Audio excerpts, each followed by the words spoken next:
कांग्रेस के बम पर शहजाद पूनावाला आपका क्या कहना है? क्योंकि राहुल गांधी लोकतंत्र बचाने का उन्होंने ठेका नहीं लिया हुआ।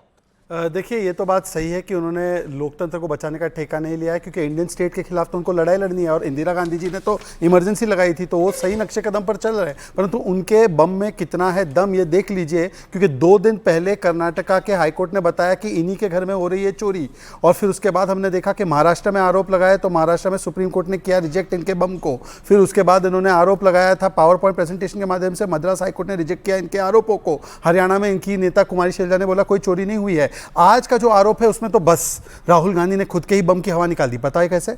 सुबह बोला कि 6000 वोट डिलीट हुए, शाम आते आते बोला कि अटेम्प्ट टू डिलीट किया गया, और इसके लिए कहा क्योंकि ये फैक्ट है कि ये कोई वोट चोरी हुई नहीं है। दूसरी बात, फैक्ट मैं आपको बता दूं कि 2023 में इलेक्शन कमीशन ने स्वयं इस पे केस दाखिल किया, और फरवरी 2023 में जो सीआईडी का केस शुरू हुआ ना, अमित जी, हियर दिस, कांग्रेस की नहीं बीजेपी की सरकार थी। और पॉइंट नंबर 3 मैं पूछना चाहता हूं कि इनके बीएलए फरवरी 2023 से लेकर अभी तक क्या कर रहे थे? बीएलए ने एक भी बार शिकायत नहीं दी। मार्च 2023 में और मई 2023 में तो फाइनलाइज हो गई थी ना वोटर लिस्ट। पर आखिरी बात मैं पूछना चाहता हूं कांग्रेस पार्टी को, देखिए इनका लॉजिक चोरी भी कैसा है।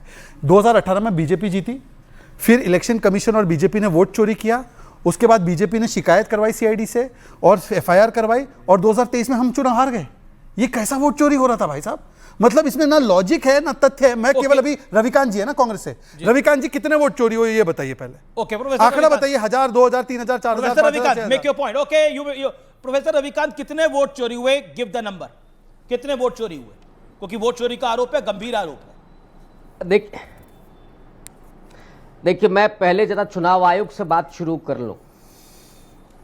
चुनाव आयोग ने आज जो बातें कही कि एक तो बगैर किसी उसके, माने हम ये ऑनलाइन वोट डिलीशन नहीं हो सकता है, जबकि अमित जी 26 दिसंबर 2019 का चुनाव आयोग का ट्वीट जरा उठा करके देख लीजिए, आप चाहे तो सर्च कर लीजिए।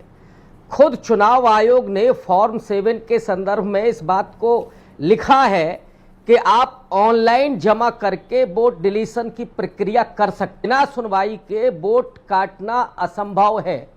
जबकि इस देश के लोग जानते हैं कि कितने लोगों, करोड़ों लोगों के वोट काटे गए बिना किसी सूचना के, बिना किसी नोटिस के। मैं आपकी सारी बातों पे एग्री करूंगा। कितने वोट डिलीट हुए? आप तथ्यात्मक प्रूफ रखिए। देखिए मैं मैं आपसे पूछ रहा हूं, राहुल गांधी जी ने जो आंकड़ा दिया, मैं आपसे पूछ रहा हूं कितने वोट डिलीट हुए, कितने वोट चोरी हुए, आप क्लियर बताइए। मैं बीजेपी के प्रवक्ता को नहीं छोड़ूंगा, आप मुझे बताइए कितने वोट चोरी हुए। जो आपका बम है उसमें कितना दम है वो साबित करिए।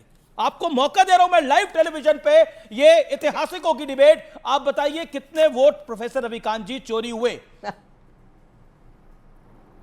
देखिए जो स्पष्ट तौर पर राहुल जी ने जो आरोप लगाए हैं जी कि 6018 वोटरों को डिलीट करने की कोशिश पकड़ी गई 2023 के विधानसभा चुनाव में, और उन्होंने जो उदाहरण दिए जिन लोगों को सामने वो लेकर के आए, सूर्य, अब सुन तो लीजिए, सूर्यकांत नाम के व्यक्ति जो खुद हाजिर थे, वहां पर उपस्थित थे, उनकी पहचान का दुरुपयोग करके 14 मिनट में 12 वोट डिलीट किए गए। ये खेल कैसे हो रहा था?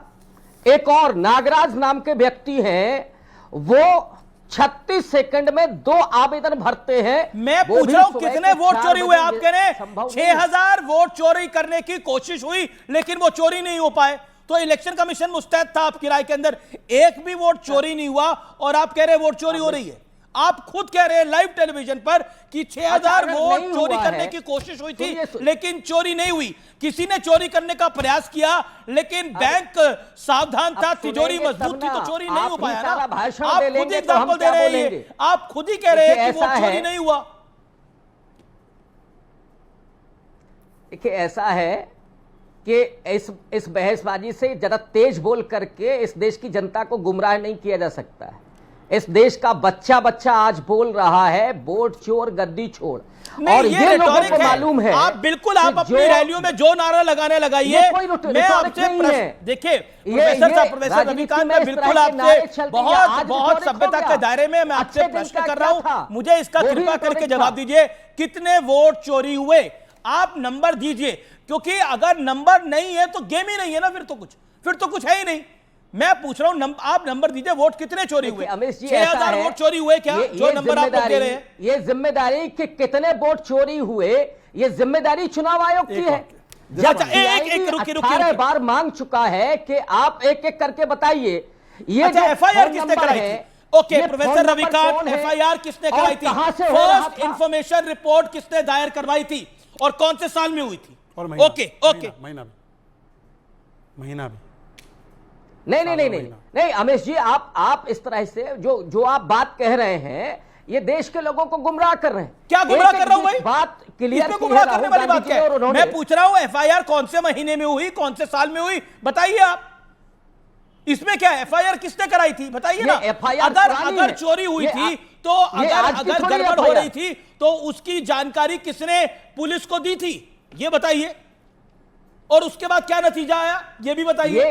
देखिए ऐसा नहीं है, देखिए आप बहुत बड़ा इंडियन डेमोक्रेसी के ऊपर कांग्रेस बहुत बड़ा आक्षेप लगा रही है, भारतीय लोकतंत्र के ऊपर बहुत बड़ा आक्षेप लगा रही है कि हमारे यहाँ वोट चोरी होते हैं सरकार ने, और वोट चोरी होने का एक एग्जांपल आप सिद्ध नहीं कर पा रहे हो और आप कह रहे हो कि ऐसे नहीं होगा। देखिए ये देश है और ये देश कोटि कोटि लोगों से बना है, ना कांग्रेस पार्टी से बना है ना भारतीय जनता पार्टी से बना है। मैं सीधे तौर पे बोल रहा हूं, ये देश यहाँ देश के कोटि कोटि लोगों से बना है, ना बीजेपी महत्वपूर्ण है ना कांग्रेस महत्वपूर्ण है, इस देश के लोग महत्वपूर्ण हैं। मैं आपसे प्रश्न पूछ रहा हूं, वोट कितने चोरी हुए? Point number 2 which is a very important one, FIR किसने रजिस्टर कराई थी? फिर मैं आगे बढ़ता हूं। इस देश के लोकतंत्र को धता बताने का काम हो रहा है। मैं बोल रहा हूं सबूत दीजिए, सबूत दीजिए। वोट काट रहे हैं और वोट काट करके उनको क्या प्रजा बनाना चाहते हैं। यही साजिश है आरएसएस की और बीजेपी की, जिसे कांग्रेस पार्टी चलने नहीं देगी। मैं बता देता हूं एफआईआर आप बताने में क्यों घबरा रहे हैं। एफआईआर हुई, मैं बताता हूं आपको एफआईआर कब हुई। एफआईआर दर्ज हुई 21 फरवरी 2023 को। वन सेकेंड, क्यों घबरा रहे हैं आप एफआईआर की डेट बताने में? मैं बताता हूं। एफआईआर दर्ज हुई 21 फरवरी 2023 को आनंद पुलिस स्टेशन में, और किसने दर्ज कराई? रिटर्निंग ऑफिसर ममता देवी ने। रिटर्निंग ऑफिसर ममता देवी ने ये एफआईआर दर्ज कराई। The whole point is this कि इलेक्शन कमीशन एफआईआर करा रहा है और एक भी वोट चोरी नहीं हो रहा है, फिर भी आप लोग कह रहे हैं वोट चोरी हो रहा है। यह अराजकता फैलाने की और घुसपैठियों को बचाने की एक नई मुहिम है, ऐसा प्रतीत होता है। अराजकता फैलाने की और इस देश में घुसपैठियों को बचाने की एक नई मुहिम चलाई है क्या? ये प्रश्न चिन्ह खड़ा होता है शहजाद पूनावाला। क्या घुसपैठियां बचाओ अभियान है पूरा का पूरा? घुसपैठियों को लाओ, इस देश के युवाओं की नौकरी खाओ, नया अभियान है। घुसपैठियों को बचाओ, इस देश के युवाओं की नौकरी खाओ, नया अभियान है क्या? यह बड़ा प्रश्न चिन्ह है। रविकांत जी मात्र 10-15 okay, hence Congress exposed here. Biggest story right now, Congress 6000 vote अगर चोरी हुए हैं तो बताए कहां वोट चोरी हुए हैं। एफआईआर इलेक्शन कमीशन दर्ज करा रहा है और आप लोग कुछ और कह रहे हो। सर इस देश के लोकतंत्र को आप कहीं और लेके जा रहे हैं क्या? ओके, क्या आप घबराए हुए हैं? देखिए अमीश जी, मैं आपको स्पेसिफिक चोरी का एक पूरा प्रमाण देता हूं। 3 दिन पहले Amish ji, I was watching your show, Karnataka high court ने बताया कि नांजेगौड़ा नाम के कांग्रेस के एमएलए ने वोट चोरी की है और उसका इलेक्शन रद्द किया गया है। सर ये है असली वोट चोरी। उस असली वोट चोरी जो इन्होंने हमेशा की है, 1987 का चुनाव हो, 1975 का चुनाव हो, उसको बचाने के लिए आज दूसरों पर आरोप लगा। और देखे ना अमीश जी, कितनी विडंबना की बात है। कितने वोट कटे बता नहीं पा रहे, एफआईआर कब हुई बता नहीं पा रहे, एफआईआर किसने की बता नहीं पा रहे, एफआईआर किसकी सरकार और किसकी पुलिस के दौरान हुई बता नहीं पा रहे। परंतु एक लास्ट पॉइंट, हिपोक्रेसी की सीमा बताते ना, हिपोक्रेसी की भी सीमा होती है। कांग्रेस ने बिहार में 89 लाख वोट काटने के आवेदन दिए हैं। कांग्रेस ने मध्य प्रदेश में बहुत बड़ी खबर आ गई है। कर्नाटक के चुनाव अधिकारी ने बड़ा बयान दे दिया है। 2 साल पहले सीआईडी को जानकारी दी थी। राहुल के आरोप पर कर्नाटक के चुनाव अधिकारी ने बड़ा पलटवार किया है। 2 साल पहले सीआईडी को दी गई थी जानकारी, यानी 2 साल पहले जानकारी दे दी गई थी, यानी ये ओल्ड इंफॉर्मेशन है जिसको सार्वजनिक करा जा रहा है। और